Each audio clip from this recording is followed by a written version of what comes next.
All right. So I felt kind of inspired, and I'm sitting here thinking, what kind of content will be really interesting to create and to share? And I've had a lot of different conversations, right? So I wanted to have very good conversations. And because of that, for some reason, it has spiraled into other people being good at conversation, trying to see what they're doing. It was a time where I was only studying marketing and sales and advertising and all that stuff. And then there was quantum physics and all those things that kind of shaped my life. And there was psychedelics. And I really, I've been told that I go deep. I go deep into stuff when I first go deep. Definitely could have elaborated on that and just made it completely off topic. But now it's comedy. It's stand-up comedy. It's how you talk, right? And all of a sudden, I came over this video with Will Smith, trying to learn stand-up comedy from Dave Chappelle, and both of them are legends, right? So I wanted to see what would Will Smith learn from this, and there were three tips that I was like, fuck yeah, fuck yeah. First of all, having things to say, having things that is actually relevant to say. Makes sense, right?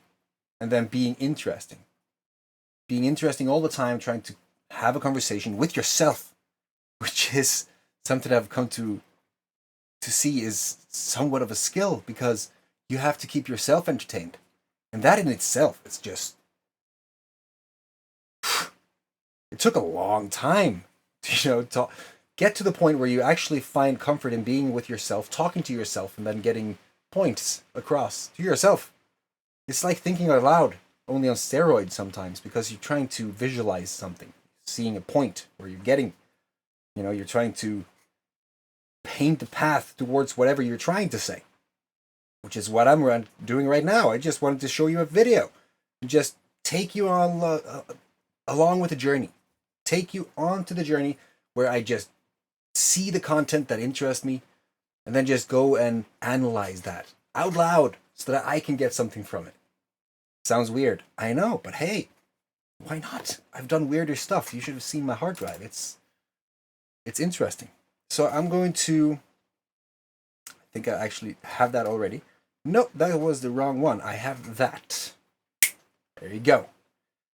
I'll take you along on the ride. We'll just watch Will Smith, see what he learns, because I've picked up on some things that I wanted to bring by you, or bring by me, to talk about it. So look at this. I will rewind and then see what Will Smith does, and then say what I think about what he's doing, because I think it's something specific. There we go. All right, so Will Smith just comes out 3 days until the show. He has basically said yes, he will do a stand-up comedy show in 7 days, and it's on his bucket list, and it scares the crap out of him.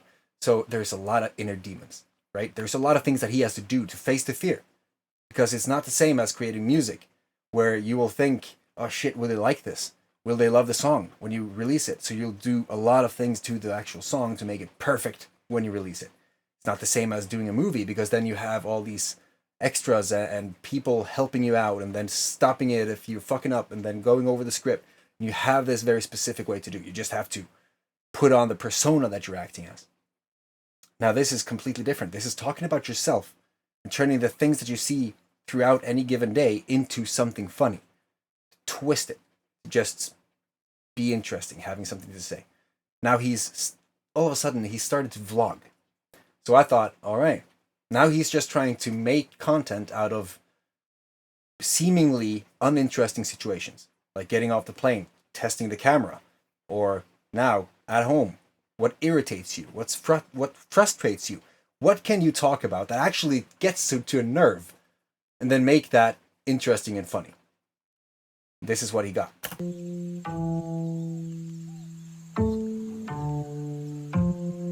It's my morning walk. I usually take a morning walk around at the house. Jada turned the whole damn house into a set. See that? Look at all that. What the is that doing? What is she shooting on the roof? Y'all see that? That's my house. I have lost control of my house. Did you see that? That was fucking perfect. He's looking around the house. Probably had those exact thoughts. Like, what the fuck is that ladder doing up on the roof? Why is it on the roof? What could happen on the roof? Jada might be filming on the roof, right?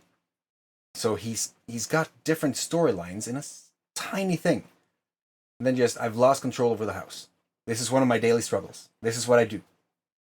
Yesterday, I was putting up a goddamn IKEA 2-level bed. You have no idea how much content that came up from that. Just things that irritates you, so that you can flip it around and have something interesting to say for other people who's going through the same relatable stuff. Communication 101. This is really interesting. Tell us the real reason, the deeper reason for you as to why you are doing this. You've known me for a really long time. You've known me for more than half of my life. Absolutely. You know how much fear I function under. Absolutely.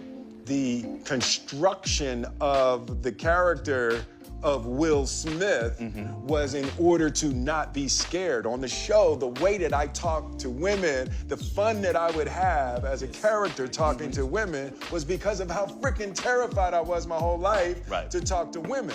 What I've discovered is as I confront every little fear, it's how I build freedom. Every time I confront... Okay. Fucking hell, Will Smith. That's why I'm watching this. I relate 100%, and everyone who knows me deeply, in different ways, different stages, those who actually walk around me and talk to me on a daily basis, the ones that see what I do and hear what I say, they will say this exact same thing. I'm chasing fear. Fear became the core content, the core idea, and the core results of the program that I was creating as well.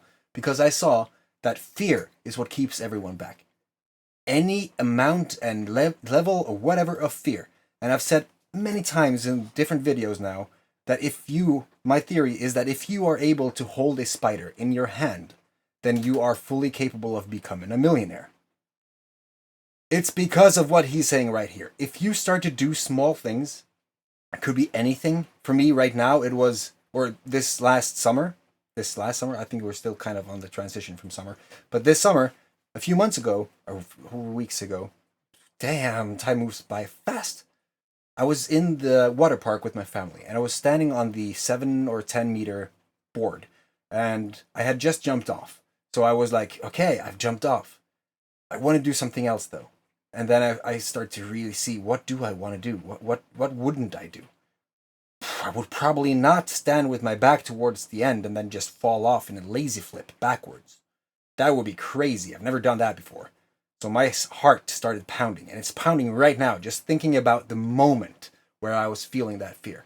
I turned around, I watched Michelle, and she was looking at me just, no, I see what you're doing there. Don't do that. That is not something that you should do. That is actually pretty stupid. So I was like, okay, fuck. She's nervous. I feel kind of nervous. Heavy breath. My heart is pounding. I have to do this. So I just stood on the edge and I flipped. I just let my body fall with gravity. I didn't do shit. And I was just hoping that if my physics in the head was right, I would go down into a horizontal level, and then gravity and momentum would just keep me going around. It's this tall now, so I should be able to do a 180 at least, or maybe even a full flip. So I did it. My heart is pounding talking about it. But those things, to just meet those small fears, face them, like holding a spider. In Norway, it is scientifically proven that we don't have any lethal spiders. So going over the fear you might have of a venomous spider that could actually kill you shouldn't be present. You know, and then you just think, okay, my 4-year-old daughter is able to do this. Why can't I? Right? And then you just continue to go down that rabbit hole. All of a sudden, you see that it is actually pretty ridiculous that you're scared of this little creature that is probably more scared of you. So you pick it up a little bit. Maybe you even cuddle it a little bit. You stroke its back. You feel the hairs. You know, just that alone freaks people out. You're going to feel the hairs. Just see how it is fuzzy. and then you're going to stare into its many eyes and just get to know this little creature. And then look at those fangs and then think, okay, might they sting me?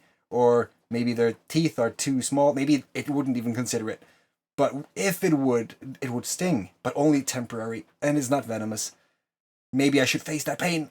If it does, and you do it, and it doesn't do shit. It just crawls around, maybe it farts out some web, but it doesn't do anything. It's there. So then you have faced a little fear, right? You've started the transition. If you continue to do so, your brain will wire itself to know that this is not something to be scared of. I should probably still fear those fuckers in the corner down in my home country, but those are deadly, and we know those are deadly because everyone who has been bitten know that they are deadly. It's a very rational fact. But these cold motherfuckers is not. Why do I say motherfuckers though? See, this is what I'm talking about. I'm trying to go into something, trying to find something here in this new language of comedy. But yeah, what he's saying here, fight those little fears. Step by step, you're going to do more and more, and you're going to see that more and more stuff is not scary. And all of a sudden, you're doing stuff like billing people 20,000 euros for something that you do for them. Let's continue. Front of fear, I feel more free. What's up? In my mind, there's a huge potential emotional tragedy in people going, Imposter syndrome. Done the same thing just a few weeks ago, 2 weeks ago to be exact. I delivered a piece of art, like not a piece of art. What is it? The word content art? I think it's content art. It's basically just something that you created, right? A picture, a graphic design element, whatever. So they had an idea. They wanted this thing in a nautilus, and a nautilus is like these seashells, right? And from the middle, they have incremental small steps until the end where the steps are bigger. And, it's a very nice symbolic way of doing anything. Like a symbolic depiction of a concept, a thing, just journey, right?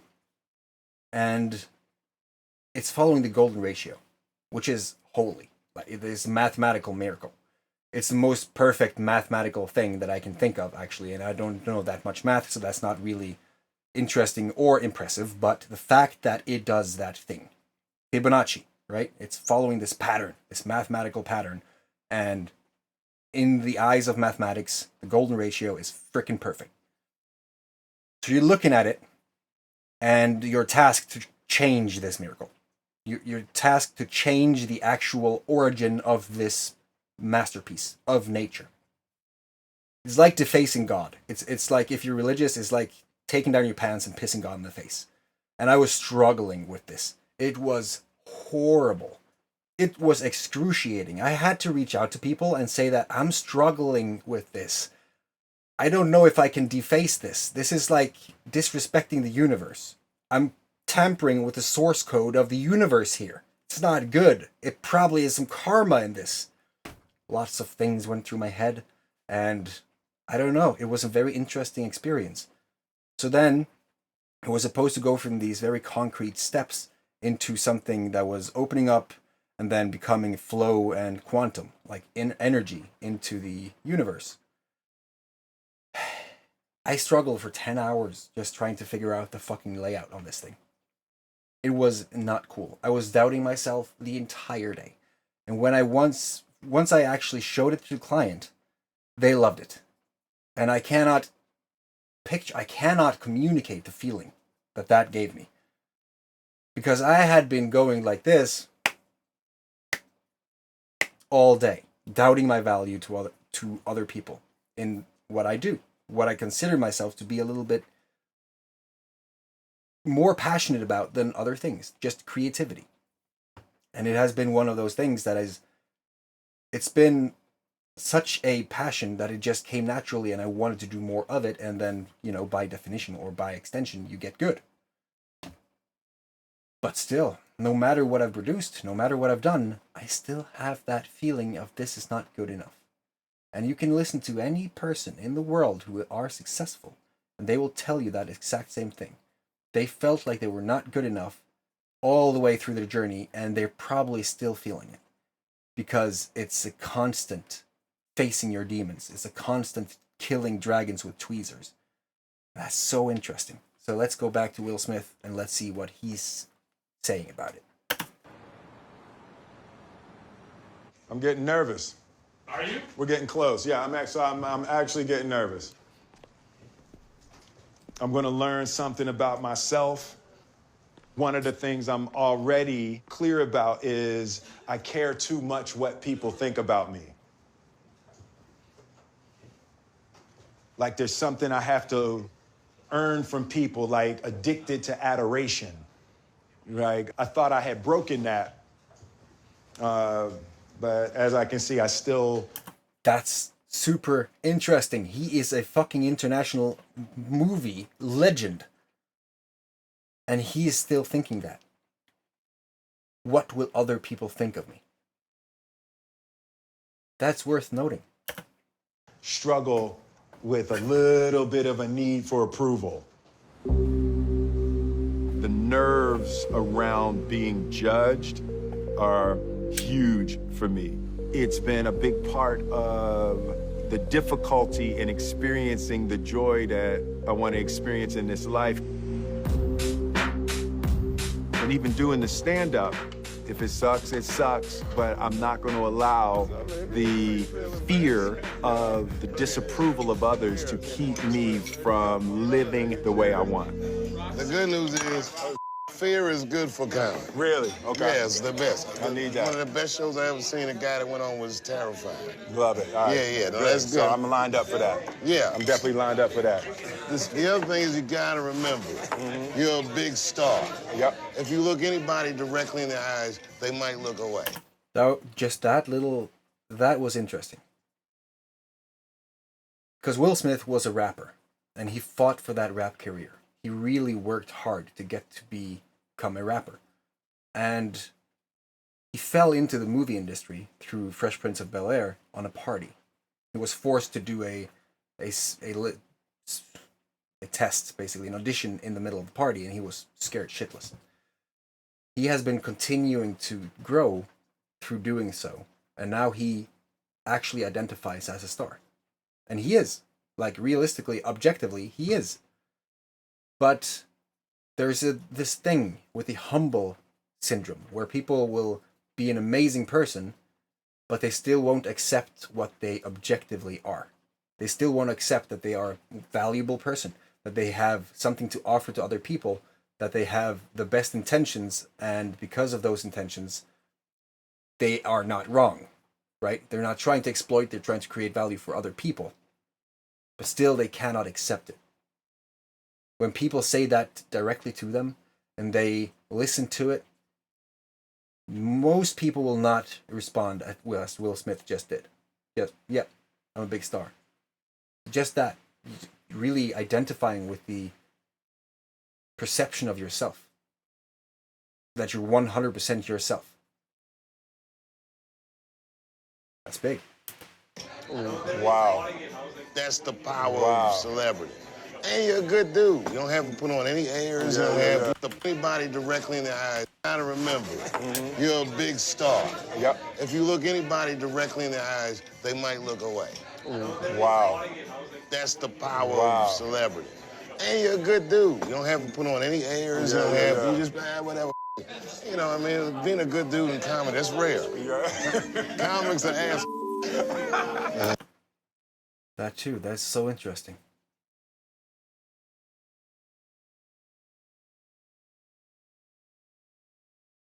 But also what he just said, that Will Smith is a celebrity, so he can look any person directly in the eye and they will probably turn away after a while. Because of the respect that we hold for material things and the life we see through social media and Hollywood movies, how we perceive celebrities who are normal people who just are portrayed to a whole lot of people. More people know their name and they know that, so they have this respect for those people as if they're better than them. That's interesting. Money does the same thing, both to the person with the money and for the people who wants the money. both for the person who is a celebrity and for those people who wants that lifestyle. Ooh. You gonna love it, man. Hello.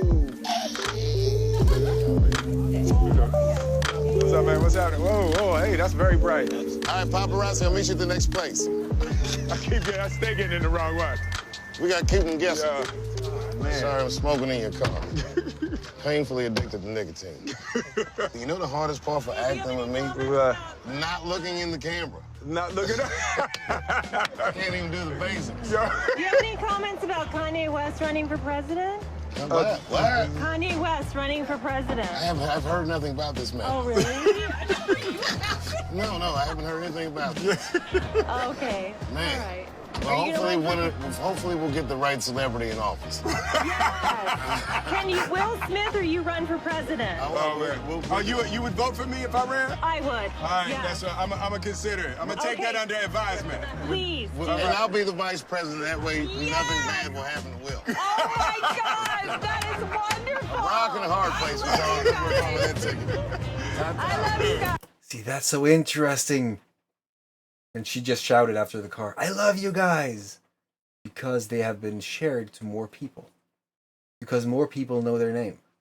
And here they are, just coming out of a conversation where they say they fear everything around talking around this topic. Or in front of this kind of people. Or in front of this medium. Dave Chappelle said that he couldn't act normal when he's looking into the camera. And that is so interesting. Because he is a stand-up comic. He's good at something Will wants to become good at. Will Smith is good at something that Dave Chappelle still deals with because he's not in front of that element so often. This episode is blowing my mind. We have to make a movie together. That will be hilarious. All right, man, what's my last minute pep talk? You said something to me in Vegas that I've been thinking about since you said it.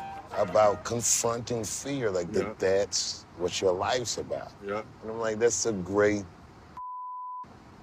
way to live. Mm-hmm. But the thing that is so admirable about it is, even myself, I rarely step out of my comfort zone. Yeah.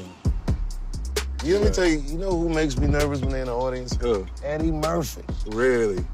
Yeah, I don't get starstruck. Something about when I see him in an audience. Really? It makes me feel bad about myself. Because I know he's better than me. Yeah. Even though he don't do it anymore, I'm like, you're naturally more gifted. Eddie's hilarious, man. See, and that's so interesting. Why?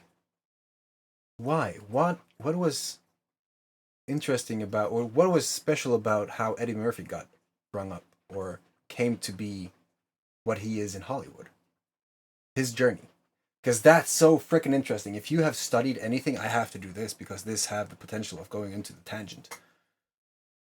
Will Smith have a very specific story as to how he got into Hollywood. I haven't really studied Dave Chappelle at all, so I don't know. Jim Carrey, he went through shit when he was younger, and he started to visualize a $10 million check at that and this date.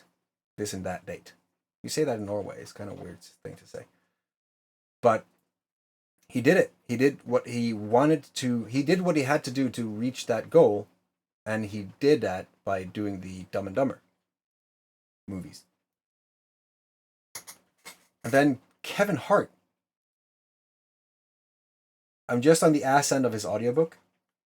And listening to how he went through childhood and how he was bullied, taught by his brother to stand up for himself. Had a father who stole and was a drug addict and was basically never home. And when he was embarrassing everyone around him. It was a powerful story. That Kevin Hart, full respect, bro. And how he still managed to bring the family together and take care of them, knowing where he came from. Knowing how he paid rent when it was going to New York to do stand-up shows and traveling all over the place, working his ass off to get people in the seats in the comedy shows or the comedy clubs. And everything he did, every backstab he took, every right and wrong turn he took and what happened from those and consequences of doing this, and whew, it's powerful stuff. And now here, Dave Chappelle fears Eddie Murphy to some degree because or not fears, but he gets nervous in his presence because he knows that he's better. Well, what is Eddie Murphy's story? How did he become who he is today? Marcus, my man. That's fucking interesting.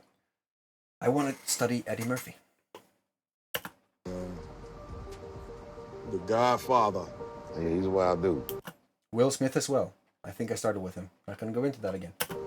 Growing up with Eddie Murphy, you know, I was from the Eddie Murphy generation, and it was just a superpower. It was magic to be able to stand on stage and make people feel like that. Even though it's 1982, it's still a risky business to be the first black president. You know, you have to give speeches like this. My fellow Americans. Eddie Murphy was the singular image of what a young black man could become. And he didn't compromise his blackness. It's like, if you're gonna do it, you gotta do it like that.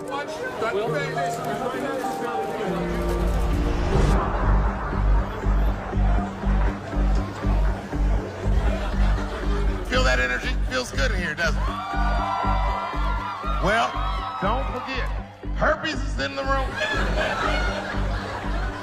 I've definitely used fear to overcome my internal and personal weaknesses. How can I use the negative emotion that I'm experiencing and direct it toward positive outcomes?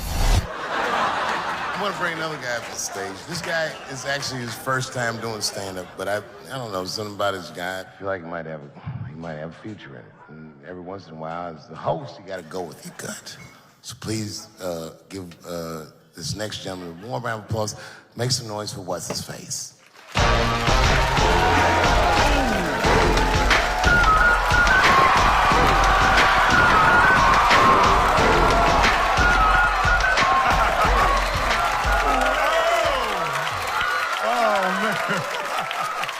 I know y'all like, what the hell is Will doing up there? Let me explain. It's my 50th birthday next week, yeah. And I've decided I'm gonna do every damn thing I've ever wanted to do in my life. I'm gonna meet everybody I wanna meet and go everywhere I wanna go, you know? So this is one of the first things on my bucket list, to do stand-up. Next week, I'm bungee jumping out of a helicopter over the Grand Canyon. This will basically reveal so much about Will Smith that I'm very interested to see where this goes. Because for some reason, and I don't know why, when Will Smith has been talking sometimes, it has felt like a friction. There has been like something there that I haven't been able to put into words, kind of. And something tells me it's a kind of like an arrogance, yet he's humble as fuck. So it doesn't really compute. Does that make sense? Now, if he is going to spin this, then I respect the fuck out of it. Because he's now going into a topic that could go off as bragging or as a joke if he makes fun of himself. But see, that is very hard for some people to make fun of themselves. And he has a very strict childhood. So he's gone through some shit, him as well. I don't remember 100% what that was because I just saw it on a David Letterman thing, but I think we're about to see who Will Smith is. He did smack the fuck out of Chris Rock, which was very interesting. And it was in two ways again. Like, it could be for the integrity he feels and his genuine his genuine desire to protect his woman. So it's out of respect, right? Or it could be because he saw how she reacted and tried to behave in a way he thought was appropriate to behave. To keep that macho look that doesn't have any flaws. Kind of hard to explain my thoughts here, but I think maybe I did it. Now we're going to see. Will he brag of the fact that he will go bungee jumping? Or will he turn it into a joke, making fun of one of his vulnerabilities? On my actual birthday, 3rd episode, I'm gonna have sex with Kathy Griffin.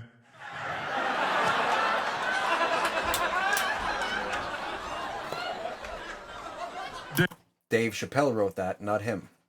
Would he get there? Because when he said that, and I'm not going to go back to see it right now, but you should watch it. When Dave Chappelle went there, and he saw, like Will Smith saw that everyone was laughing, Dave Chappelle was dying. Will Smith came with the most awkward laugh I've heard in a while. He was literally just saying, ha! Ha! That was a very awkward moment for him. But the other ones were having genuine fun. Now, he's copying that joke to see how it lands. Everyone is laughing because it was something unexpected and funny. Will he see it the same way, given that he did not wrote that joke? That he did not write that joke? Dave made me say that. Dave made me say that. Okay, yeah. Yeah, because he couldn't have done that. See what I mean?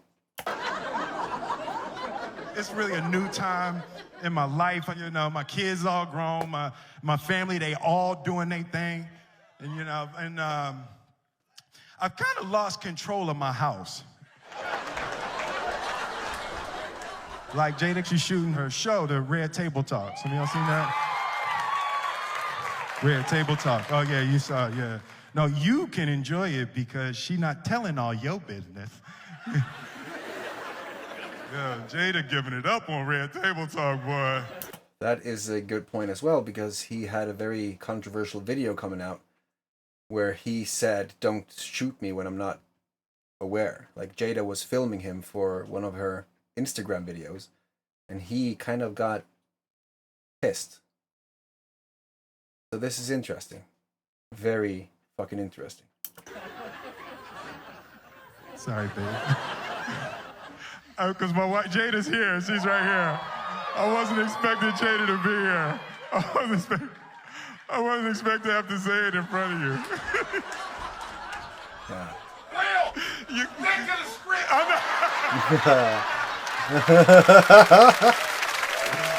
Oh, yeah. Oh, my God. He's feeling this. Oh, man.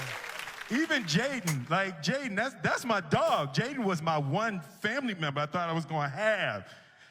He got this new joint, Icon. I don't know if y'all heard what you call an icon living. Start a record label, Misfit. Okay, so now he's making fun of his son's thing. And he has not done anything to reveal any vulnerabilities about himself. And I think Dave Chappelle is seeing this. Yo, that joint is crazy. He recorded it in my house. Oh, in your house. Put it out, and never said to me. I found out on Spotify. And I'm looking on my playlist, like, new music from Jaden Smith. Like, who the is Jaden Smith? You know, and I get to the house. I'm like, yo, Jaden, dude, that Icon joint is fire. He's talking about, shh, mommy's shooting in the other room. So I'm like, hey, yo, Jaden, man, that joint is hot. Yo, hey, you think I could jump on that remix? He talking about, I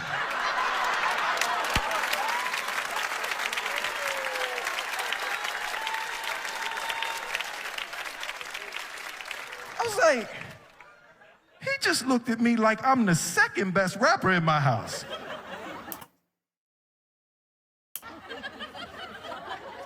So I waited for him to go to sleep. I went in the studio, I jumped on the remix anyway. To profit of the son? Or to give his son something that will be cool to enjoy together, or kind of torn? Boy, you know why you was an icon living? You was born from an icon living.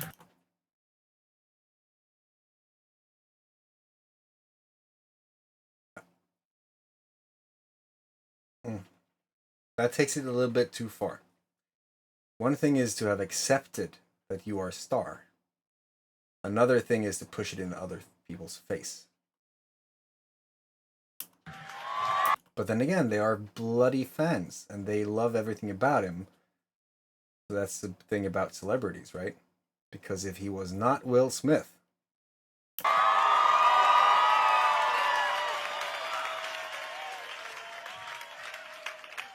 While he was still asleep, I just got all my Grammys and put them all over the house.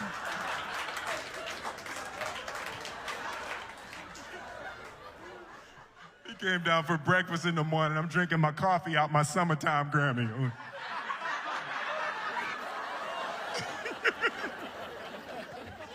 I'm petty. Like, I'm not even going to front. I'm petty. okay, now this could be good because he's admitting that there's something here. I come from a long line of petty Smiths. My father was petty. I remember when Independence Day came out, and it was like, it broke all the records and all of that, and global biggest movie, everything. And my phone rings at 3 o'clock in the morning. He like, hey. I'm like, yo, Dad, what's up? Hey, man, you see these numbers? I was like, it's 3 o'clock in the morning, Dad. I ain't see that. Hey, remember I told you there ain't no such thing as luck. Remember I told you that? I'm like, yeah, Dad, man, I remember. Remember I told you there ain't no such thing as luck, only what you make. Remember I told you that? Dad, I remember. It's 3 o'clock in the morning. Remember I told you there ain't no such thing as luck. Luck is when opportunity meets preparation. Remember I told you that? I'm like, yeah, Dad. He said, that's bull. You the luckiest mother I ever met in my life. Okay. I'm Will Smith. Thank you very Okay. much. That was a twofer. I was not expecting that. See, that's the thing. Will Smith is still a mystery to me. Because he's smart as fuck. He's self-aware as fuck. I think that was beautiful. That point, it couldn't have been better. God damn. Okay.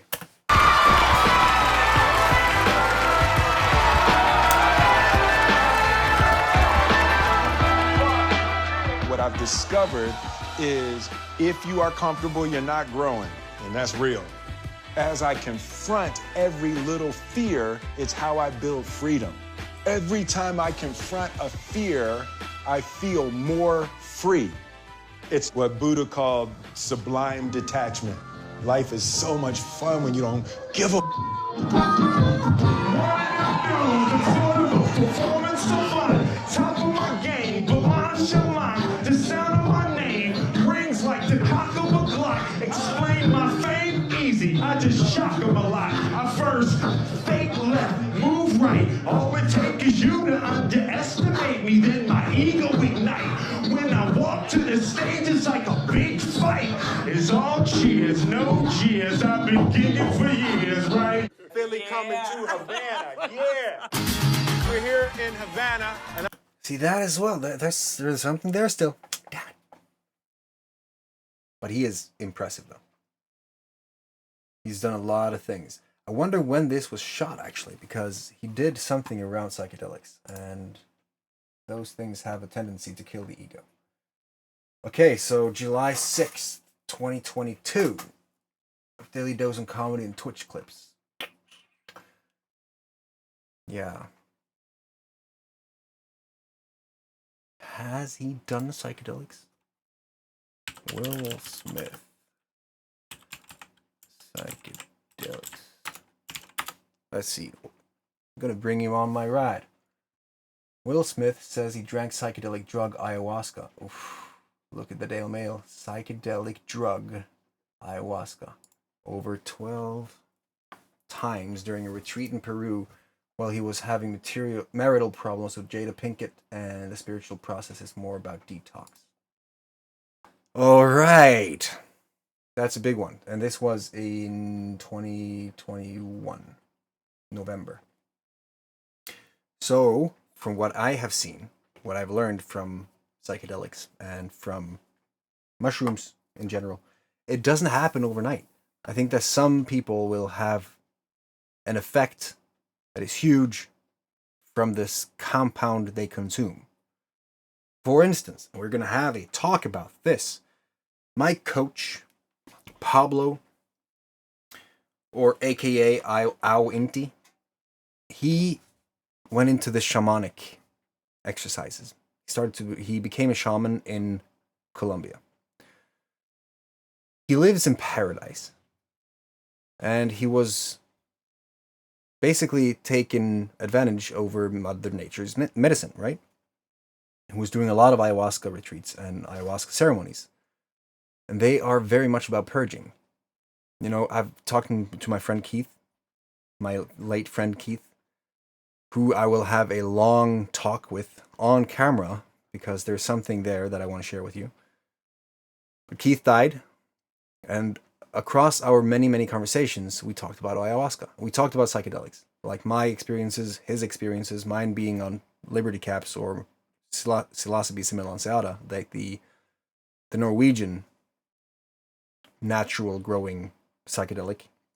And he was in Amazon, in a small town called Iquitos. Iquitos. Yeah, I think that was it. Where he was participating in these ceremonies with shamans, doing the Icaros. I think it was Icaros. Basically songs and guidance through the actual experience. And through the experience, people they're doing everything. They might be sitting there laughing, they might be having a good time just getting to know themselves more. Some people will be screaming, some people will be barfing their ass off. Some people will be doing that while they're shitting their ass out. Some people might do that on the floor, around the toilet, in the shower. It might become messy. You know, it's a purge. It's a full-on purge.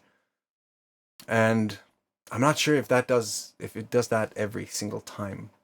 Because that's what fascinates me the most with these compounds, is that the effects are so vastly different. Just from strain to strain within a psilocybe mushroom, there are vastly different things that the mushroom will teach you.